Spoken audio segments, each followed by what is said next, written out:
Bonjour. Alors, petite vidéo du jour aujourd'hui qui va traiter du positionnement finalement, du comment nous comporter face aux autres et aux énergies qu'ils portent. On pourrait dire finalement comment Dieu se comporterait avec eux et finalement parler de l'être de Dieu par rapport à l'environnement. J'aimerais aussi avec vous aujourd'hui aborder un point particulier qui me semble important. C'est peut-être avoir quelques réflexions sur la religiosité. La religiosité étant ce que un individu montre de répétitif, de ritualisé, ce qu'un individu montre des croyances humaines par rapport à finalement ce que nous sommes, ce qui nous fait vivre par rapport à cette fameuse parole du divin, la parole de Dieu. Alors nous avons vu la fois dernière que le discernement était finalement la capacité qu'un éveillé a à discerner, voir au-delà des apparences, voir au-delà de ce qui lui est montré dans les apparences, et peut-être voir au-delà de ce que les gens disent, ce que les gens pensent, mais plutôt être capable d'avoir l'intuition de regarder, de saisir les énergies qui sont à l'œuvre derrière eux, à travers des faits réels, en regardant rationnellement les preuves dans la réalité de ce qu'ils posent comme acte, ou de ce qu'ils montrent d'eux. Donc en fait, celui qui discerne n'écoute pas ce que disent les gens, ne s'attarde pas sur ce que disent les gens, mais regarde si, dans les faits, ils sont en conformité avec ce qu'ils disent, ou pas. Ce qui permet en fait de voir s'ils posent des actes lumineux, plutôt dans l'ombre, et de comprendre finalement quelles sont les énergies derrière, et quelle sont la nature des énergies qui les gouvernent et qui les dirigent. Ce qui permet d'éviter les pièges, ce qui permet de comprendre finalement à l'avance comment la personne fonctionne, et comment la personne raisonne, comment la personne parle, comment la personne agit, puisque c'est bien les énergies finalement qui nous amènent à nous comporter, qui nous amènent à être influencés dans nos pensées, à être influencés dans nos paroles, et à ressentir certaines émotions. Finalement, c'est comme si on allait prendre à la source, dans l'invisible, l'information, et qu'on est capable de voir que cette information est en train de se matérialiser sur Terre à travers les individus, puisque les énergies derrière, finalement, se matérialisent sur Terre, puisque c'est elles qui gouvernent les individus. Ça, c'est le discernement. C'est voir en vérité, finalement, tel que Dieu voit, tel que Dieu comprend, et percevoir finalement un peu mieux les énergies. Alors aujourd'hui, nous allons parler de finalement l'être de Dieu. Comment il est finalement Dieu avec des personnes qui sont remplies de lumière, dirigées par la lumière, et comment Dieu réagit avec des gens qui ne croient pas, qui se sont fermés à cette lumière, et qui manifestement présentent des ténèbres, des énergies sombres autour d'eux, et qui ont petit à petit faibli en lumière intérieure. Alors qu'on ne se trompe pas, Dieu est lumière. Dieu est toute lumière. Dieu est esprit de lumière. Je ne suis pas venu sur terre pour que vous connaissiez les ténèbres, mais que vous connaissiez toute ma lumière. Et en tant que lumière, il a toutes les caractéristiques de la lumière, que je ne vais pas répéter ici. Je vous invite à voir mes autres vidéos qui traitent du sujet, notamment des chemins de lumière, des chemins d'ombre. Et j'en irai parler régulièrement dans toutes mes vidéos. Mais enfin, on pourrait dire que finalement, Dieu c'est l'amour universel, et que dans cet amour universel, il y a la bienveillance, il y a la bonté, il y a la droiture, il y a l'honnêteté, il y a le partage, il y a la générosité, il y a l'équilibre, il y a la justice, il y a le courage, il y a la force, il y a la vaillance, il y a le dépassement de soi-même, etc., etc., etc. Tous les qualificatifs, finalement, du divin, de Dieu, que l'on retrouve jusque dans les livres sacrés. Donc, comment se comporte-t-il, finalement, Dieu? Ben, Dieu, il est amour. Et il veut donner tout son amour à tous. Il nous a tous créés, il nous a donné un corps éthérique, une âme de lumière et un esprit. Donc il nous aime par-dessus tout, parce que sa propre nature est cela.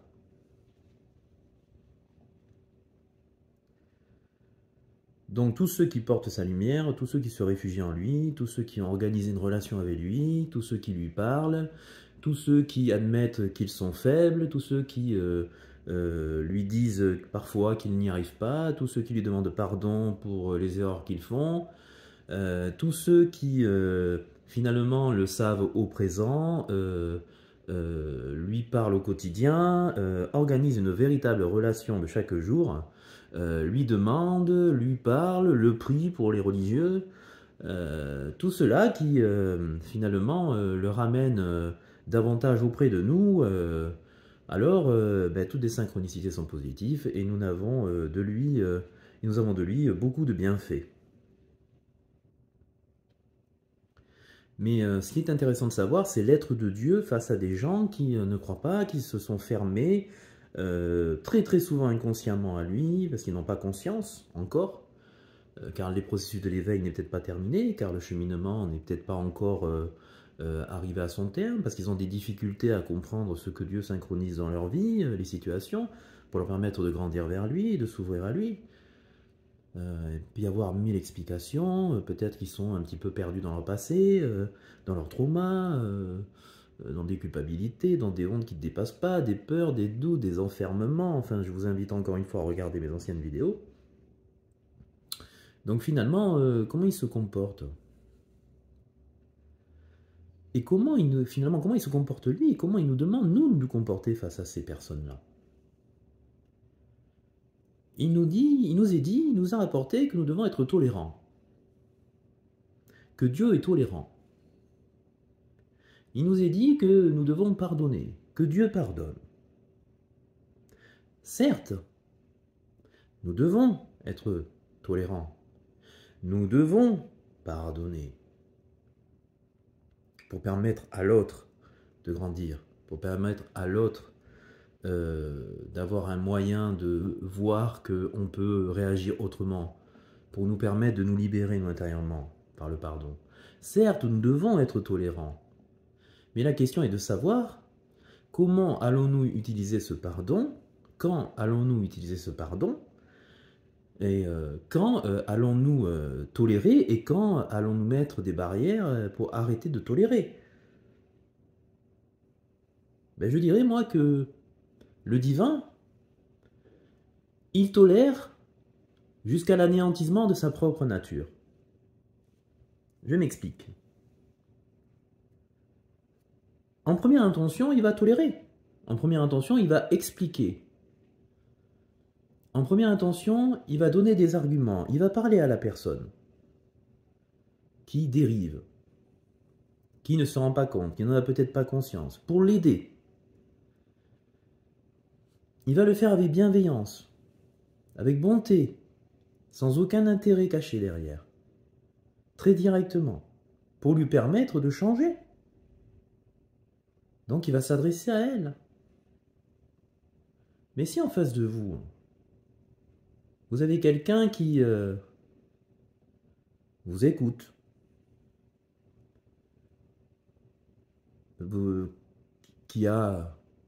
avec qui vous avez discuté pendant un long moment, qui vous a dit avoir compris, qui vous a dit ne plus vouloir recommencer, qui vous a dit vouloir changer, qui vous a dit vouloir avancer,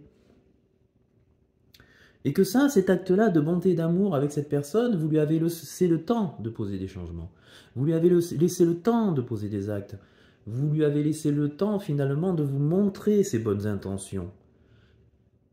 Mais que au final, rien ne se révèle vrai. Et qu'au final, vous comprenez que derrière, il y a des énergies sombres qui l'empêchent d'entendre, qui l'empêchent d'agir, ou bien que cette personne n'a pas la volonté, ne fait pas les efforts nécessaires pour avancer. Et que manifestement, elle repose des actes qui sont sombres, qui peuvent aussi avoir un impact sur vous-même, dans votre vie, dans votre entourage. Est-ce que vous devez tolérer à l'extrême en permanence? Dieu ne dit pas cela. Dieu n'agit pas comme cela. J'ai envie de vous dire qu'il est en première intention l'amour, la bienveillance, la tolérance, le pardon, etc., etc., etc., et que c'est la première chose que nous devons faire et utiliser en tant qu'être de lumière, en tant qu'être lumineux, en tant que croyant véritable. Oui, vous allez tolérer une fois, vous allez tolérer 2 fois, vous allez tolérer 3 fois, vous allez manifester à la personne en face de vous votre lumière, vous allez l'aider, vous allez l'aimer, vous allez lui permettre d'avancer, lui permettre de se saisir de choses. Mais en vérité, si cette personne ne s'en saisit pas, et qu'au contraire, elle agit négativement pour elle et pour vous-même en permanence et se sert de cet amour pour ne pas changer, pour ne pas être. En fait, elle ne vous écoute pas. Mais elle vient apporter les ténèbres qui la dirigent à vous. Eh bien, Dieu, il agit de la façon suivante. En première intention, il tolère, il explique, il laisse du temps, il pardonne 1 fois, 2 fois, 3 fois. Et si cette personne n'entend rien et finalement est manipulée elle-même et vous manipule, alors vous pouvez utiliser la rigueur. Dans le sens où si elle n'entend pas avec l'amour et qu'en plus de ça, elle est toxique pour vous, cette personne, alors Dieu ne vous en voudra pas de la mettre à l'écart pendant un temps. Puis de revenir voir quelque temps après si elle a compris cette mise à l'écart. Donc il devient plus rigoureux. Le but n'étant pas de couper toute relation avec elle, le but étant de faire comprendre à la personne qu'elle est nuisible pour elle et pour vous-même. Et que si elle-même, elle ne peut pas se protéger de ces énergies sombres, vous n'avez pas à subir vous-même ces énergies sombres. Donc finalement, on pourrait dire que l'être de Dieu, il est ce qu'il est, la lumière, et toujours en première intention, il est la lumière, mais que si la personne en face de vous ne vous entend pas, et finalement joue, on pourrait dire, avec vous, alors vous la mettrez de côté. Ce qui ne veut pas dire que vous l'excluez de votre vie. Ce qui veut dire que pendant un temps, vous lui permettez peut-être de réfléchir à la situation et de comprendre ce qui s'est joué pour finalement elle-même l'amener à la lumière, l'aider, et au final, vous préservez vous aussi. Donc finalement, le pardon, on le donne, en même temps qu'on tolère, 1 fois, 2 fois, 3 fois. Mais si vous voyez que la personne ne réagit pas, si vous voyez que la personne ne change pas, si vous voyez que la personne tient des discours qu'elle ne tient pas au final, alors votre pardon et votre tolérance, vous allez la ranger un petit peu pour plutôt employer la rigueur et bien lui faire comprendre que vous êtes dans la lumière et que la lumière prime au-delà de toute chose. Et que vous n'êtes pas là non plus pour tolérer en permanence des errances qui vous-même viennent vous chahuter intérieurement. Donc on dira que le divin, il oscille entre l'amour universel et la rigueur. Preuve dans l'histoire de la rigueur, le déluge. Preuve dans l'histoire de la rigueur, la tour de Babel.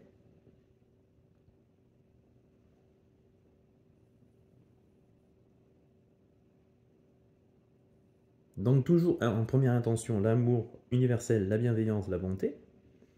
Et si la personne en face de vous en profite de cet amour et de cette bonté pour venir vous nuire et continuer à vous nuire, malgré tout, alors davantage de rigueur, on met à l'écart, et si la personne a compris, alors on réserve son pardon pour la fois d'après, car l'objectif est toujours en fait finalement d'amener à la lumière, de ramener à la lumière, et plutôt que de s'arrêter sur la forme, toujours voir le but en fait de ce qu'il se passe. Toujours voir le but de l'action que vous menez. Est-ce que vous œuvrez pour le bien de la personne ou est-ce que vous œuvrez pour le mal de la personne? Parce que les formes peuvent être bien différentes. Elles peuvent être des formes d'amour ou elles peuvent être des formes de rigueur. Mais même la rigueur parfois veut ramener vers des chemins de lumière, veut amener à la lumière, veut amener à la nature du divin, vous allez aider la personne finalement à ne pas s'égarer des chemins du divin. Finalement, vous allez être la lumière vous-même et vous allez laisser éclater votre lumière auprès de tous. Et finalement, vous allez la transmettre, vous allez la dire et vous allez participer finalement à une propagation de la lumière tout en veillant dans votre entourage à ce que les ténèbres ne prennent pas une place trop forte. Parce qu'est-ce qui manque aujourd'hui à ce monde? Beaucoup de gens ont beaucoup de lumière en eux. Beaucoup de gens sont croyants, beaucoup de gens font couler ce flux énergétique de lumière en eux, mais n'en parlent pas, mais ne disent pas, mais finalement ne contrarient pas leur entourage qui, eux, manifestent des ténèbres et n'osent pas en parler de peur d'avoir des représailles. Mais au final, si demain nous souhaitons un monde de lumière, si demain nous souhaitons un monde d'amour, de solidarité, de partage, et de toutes les caractéristiques de la lumière, et de respect de la vie, et de respect de Dieu et du divin, à un moment donné, il faudra peut-être accepter le combat contre les ténèbres et ceux qui représentent les ténèbres. Il faudra peut-être, par pédagogie, les amener à la lumière, et peut-être plus finalement par la rigueur aussi leur spécifier que ce monde a besoin aujourd'hui de lumière, mais a finalement besoin un peu moins de ténèbres. Ce que je veux dire par là, c'est que nous devons nous manifester. Les êtres lumineux doivent se manifester pour transmettre cette vérité divine. Pas leur vérité, cette vérité divine. Que nous sommes des âmes, que nous sommes des esprits, que nous venons nous incarner sur Terre pour nettoyer le cristal intérieur qu'est cette âme, enlever l'ivraie du bon grain et finalement nous améliorer, nous bonifier dans les qualités et les attributs du divin.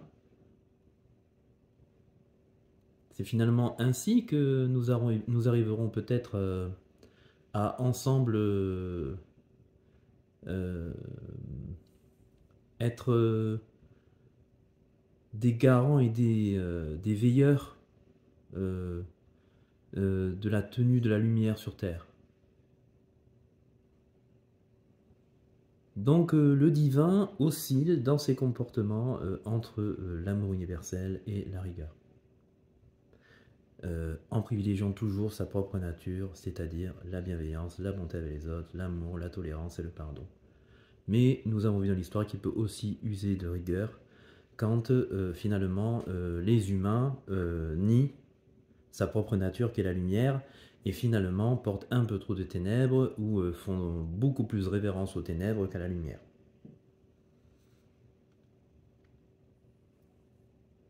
Autre point que je voulais aborder avec vous aujourd'hui, c'est une réflexion ou des réflexions sur la religiosité. La religiosité étant un ensemble de rituels que les hommes ont mis en place autour de la parole de Dieu. Alors finalement, qu'attend le divin de nous, qu'attend Dieu de nous? Vous allez me dire rien, puisqu'il nous a laissé le libre arbitre, et vous aurez raison. Mais au final, si nous venons lever l'ivraie du bon grain, il y a bien une finalité à la vie qu'il nous donne. Tout en nous laissant le libre arbitre d'y aller ou de ne pas y aller. Et on a vu dans les précédentes vidéos que si nous n'allons pas vers la lumière, si nous n'allons pas vers Dieu ou vers le divin, nous avons vu finalement que les énergies sombres finissaient par pénétrer en nous et amène à nous par la loi d'attraction, par le karma, finalement, de la souffrance, des épreuves, des difficultés, qui fait qu'au final, si nous sommes normalement constitués, nous allons écarter ces souffrances, car nous n'aimons pas la souffrance, la peine et les épreuves, et nous allons enlever de notre comportement ce qui nous a amené à le faire. Donc finalement, le libre arbitre nous fait chuter au final, si on prend un grand résumé, si on fait un grand résumé, et de cette chute, nous allons nous relever pour pouvoir aller dans la lumière. Ce qui va nous amener à la conscience et à comprendre les chemins qui nous amènent vers Dieu, qui sont les chemins de lumière, et finalement, petit à petit, durant toute notre vie, éliminer certains chemins de ténèbres que nous avons en nous. Alors je voudrais insister sur un premier point en vous disant que est-ce que les prophètes ont amené des religions?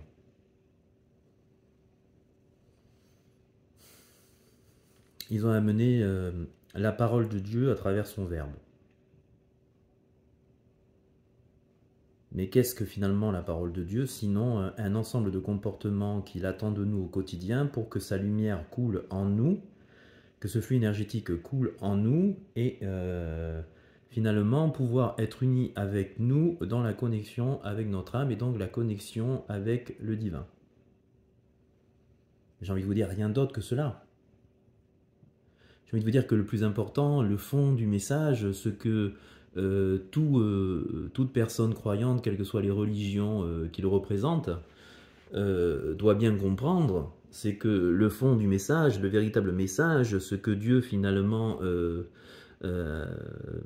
nous amener à comprendre, c'est que il attend de nous un certain comportement dans un chemin de vie quotidien, c'est-à-dire un fil d'Ariane qui nous guide dans notre vie et qui représente tous ses attributs à lui. Mais cela non pas une fois tous les dimanches, en allant à l'église par exemple, mais bien tous les jours. C'est s'imposer finalement une discipline tous les jours. C'est finalement penser à son âme tous les jours. C'est finalement penser à nourrir son âme tous les jours. C'est finalement amener la vie à notre âme tous les jours pour que cette lumière nous nourrisse, que cette lumière nous purifie notre corps, pour qu'elle nous tienne en bonne santé et pour que Dieu puisse s'occuper de nous tous les jours à travers des bienfaits par synchronicité dans le réel et nous rendre la vie plus facile, plus douce, plus calme, plus paisible. Finalement, c'est un amour qu'il nous donne dans l'union, dans cette lumière que nous avons en nous et que nous faisons couler en nous.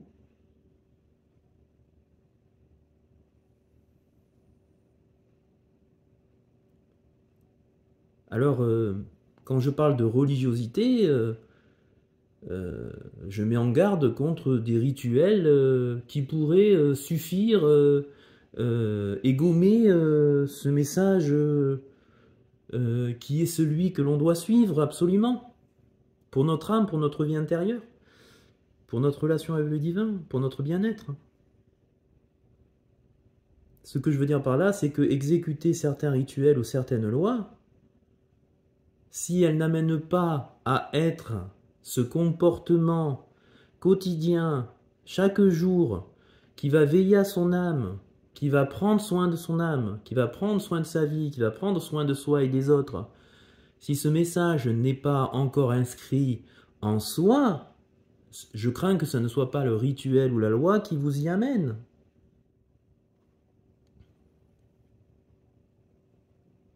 Il ne faut pas confondre l'essence du message de Dieu, la finalité du message de Dieu, la finalité de nos vies, la finalité de notre prise de conscience de notre âme et des besoins qu'elle a, avec le fait d'exécuter certains rituels, certaines choses, fêter certaines fêtes, en oubliant l'essentiel, qui est la vie, en nous et dans les autres. Le respect de la vie, en nous et dans les autres. La bienveillance pour nous et pour les autres. La bonté pour nous et pour les autres. Le partage, la solidarité, l'altruisme, le pardon, la tolérance, dans le cadre que je viens d'évoquer précédemment. J'ai envie de vous dire que tout doit être compréhension, finesse et nuance dans tout cela. Est-ce que le fait de porter une croix va faire que vous êtes le message de Dieu au quotidien? Est-ce que le fait de prier 5 fois Dieu par jour va faire que vous êtes le message de Dieu au quotidien? Est-ce que le fait de jeûner va faire que vous êtes chaque jour le message de Dieu en esprit au quotidien? Est-ce que le fait d'appliquer la loi va faire qu'au quotidien, vous appliquez les attributs de Dieu et vous représentez les attributs de Dieu? Est-ce que le fait de dire la parole va faire de vous quelqu'un qui est la parole? Est-ce que le fait de savoir fait de vous quelque chose qui est ce que vous savez? Réfléchissez bien.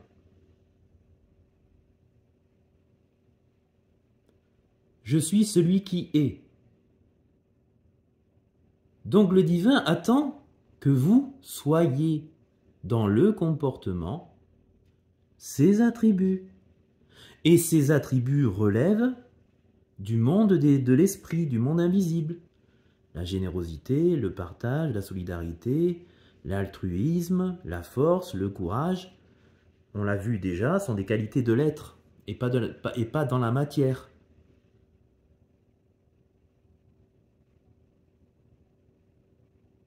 Ce sont des qualificatifs, adjectifs qu'on donne,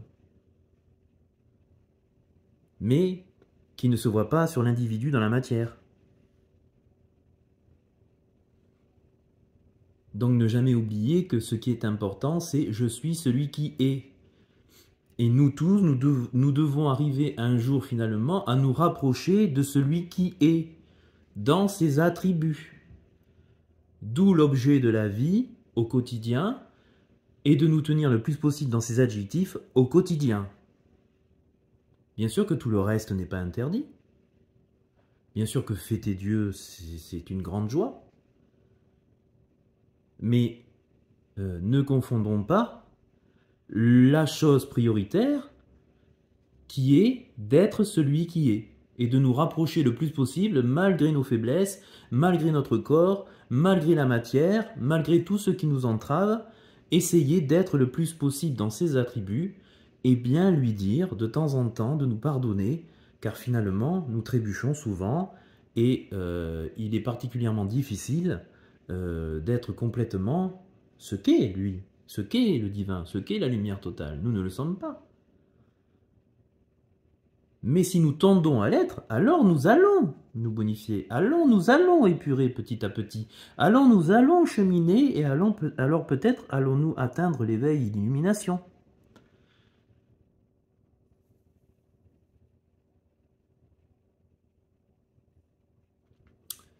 Je crois que cette vidéo est claire sur les points que je voulais aborder et qui me paraissaient importants.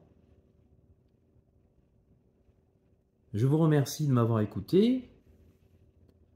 Je vous demande de diffuser cette vidéo autour de vous, le plus possible si vous avez aimé, si elle vous semble intéressante pour vous et pour les autres, de commenter.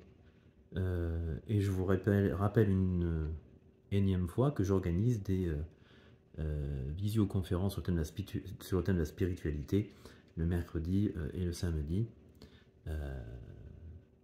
Je vous dis donc à bientôt pour une prochaine vidéo et un sujet bien évidemment qui traitera de la spiritualité. Au revoir.